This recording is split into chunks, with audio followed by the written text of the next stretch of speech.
Karibu ndugu mtazamaji wa POV TV. Tumekutana tena katika kipindi cha Jitambue. Leo uko na mimi mtangazaji wako Simon Mwendesha, na pia niko na mgeni wangu ambaye atajitambulisha. Karibu sana. Naitwa Msafiri Dick Mabuba. Mada yetu leo inahusu ni kwa nini baadhi ya wazazi hupenda kuwatetea watoto wao pindi wanapofanya makosa. Karibu sana ndugu Msafiri, tudadavue mada hiyo. Ukweli ni kwamba ni kutokujitambua kwa wazazi. Wazazi hawajitambui, hilo ni la kwanza. Lakini la pili ni kuzielewa sura mbili anazoishi nazo mtoto. Mtoto ana sura zaidi ya moja. Mtoto anapokuwa nyumbani ana sura yake, anapokuwa mtaani na watoto wenzie ana sura yake. Kwa hiyo hivyo vitu viwili. Kwa nikisema nianze na kutokujitambua kwa mzazi.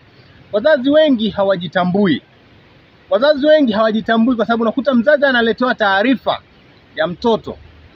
Badala ya kusikiliza ile taarifa na kumfanyia uchunguzi ule mtoto, matokeo yake yule mzazi anachokifanya, anaanza kumdefend mtoto, anaanza kumlinda mtoto, anakaa upande wa mtoto. Mwambie mtoto wako ni jambazi, au mtoto wako ni mwizi, au mtoto wako anatukana sana, mtoto wako ni mkorofi. Unaanza kusema mtoto wangu namjua, hamjamzaa nyie, mwacheni, sijui nini. Umeanza kumtetea mtoto kabla ya kuchunguza yale unayoambiwa. Je, ni kweli mtoto wangu ni mwizi? Mtoto wangu ni kibaka? Mtoto wangu ni mkorofi? Mtoto wangu anavuta bangi? Umepewa hizo taarifa. Fuatilia kama mzazi, ujue mtoto wako, je, hayo unayoambiwa ni ya kweli kumhusu mtoto wako? Ndipo uanze, kama si ya kweli, ndipo uanze kutafuta namna ya kumlinda mtoto wako.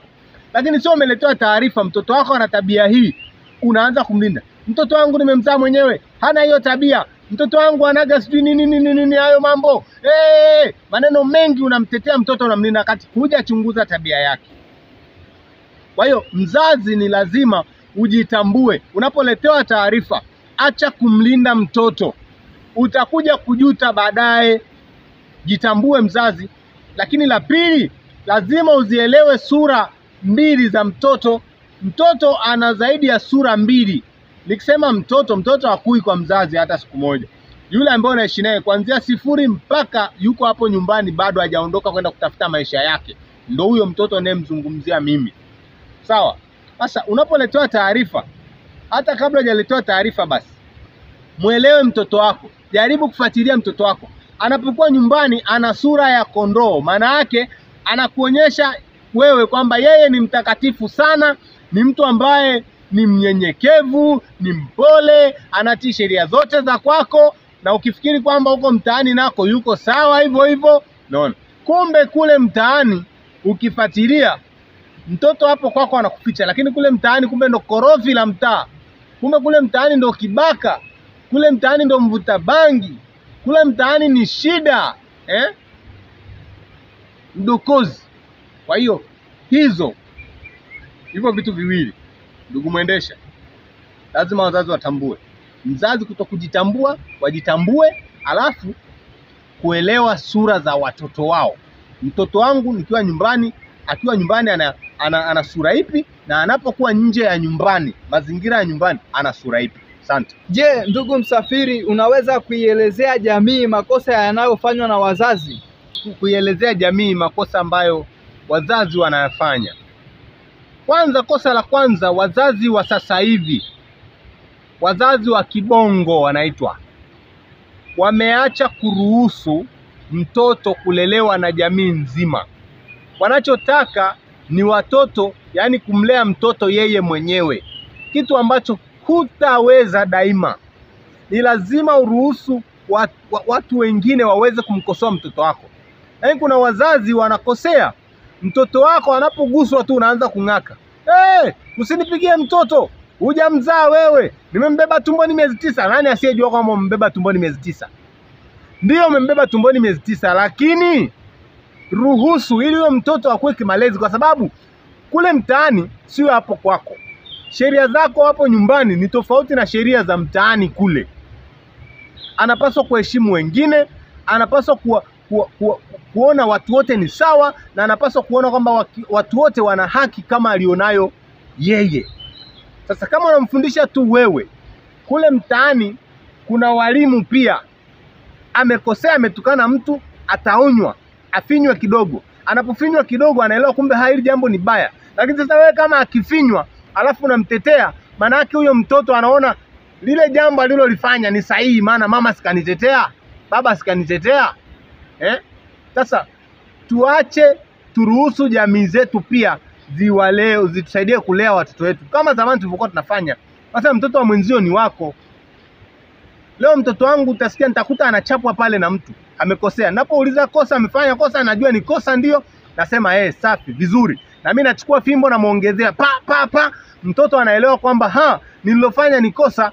Lakini wewe kama mtoto atapigwa kule amefanya kosa, tena amechapwa, amefanya kosa, wewe unakuja unamtetea, maana yake ile alilofanya sio kosa.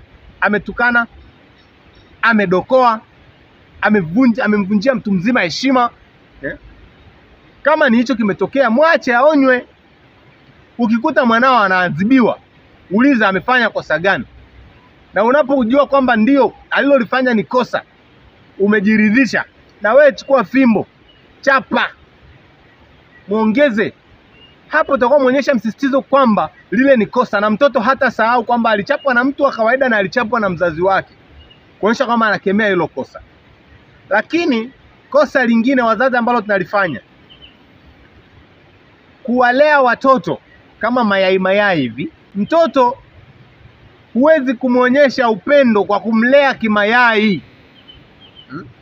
Kuna mtu, yani mtoto hata hawezi kufagia nyumbani. Akifagia kidogo akikoa, acha, hiyo sio kazi yako, acha nitafagia mwenyewe. Kuna sehemu ya kuweka bustani hapo, hata kumpa jembe tu mtoto aguseguse hapo apande maua, hutaki kabisa. Unaona mwanangu anaumia, mwanangu anateseka, mpatie hata kidumu cha maji akachote maji na wenzake kule. Hutaki, unamlea mtoto kimayai. Sasa ndo maana tunatengeneza vizazi ambavyo leo mtu anasubiri kuajiriwa tu, kwa sababu hajawahi kulelewa, kufundishwa kazi au maarifa ya kijamii jinsi alivyo. Anashindwa kuchukua hata jembe alimelime hapo, afukue apande mboga, kama ni sukuma wiki, kama ni spinach, kama ni mchicha, inawezekana hata majani ya maboga tu akauza hata 500. Kwa hiyo tuache kuwalea watoto kimayai.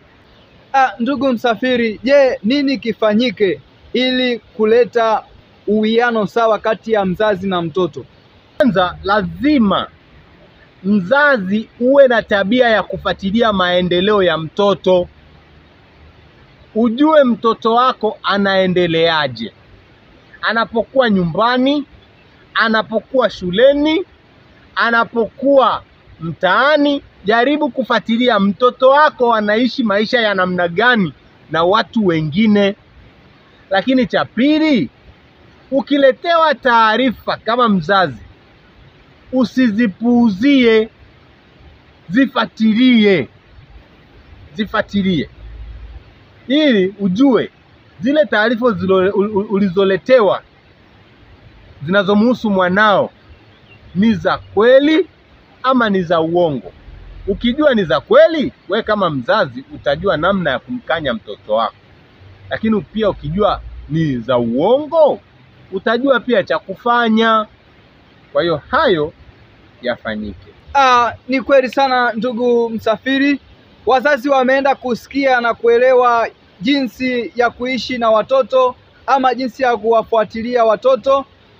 Mwanzo wa kipindi hiki tulitaka kujua mengi zaidi, lakini muda wetu ni mchache. Kwa haya tuliyojifunza leo, jamii imeenda kuelewa na kujitambua. Mwisho wa kipindi hiki ndio mwanzo wa kipindi kingine kijacho. Ulikuwa nami mtangazaji wako Simon Mwendesha. Mpaka juma lijalo tutaonana tena. Bye bye.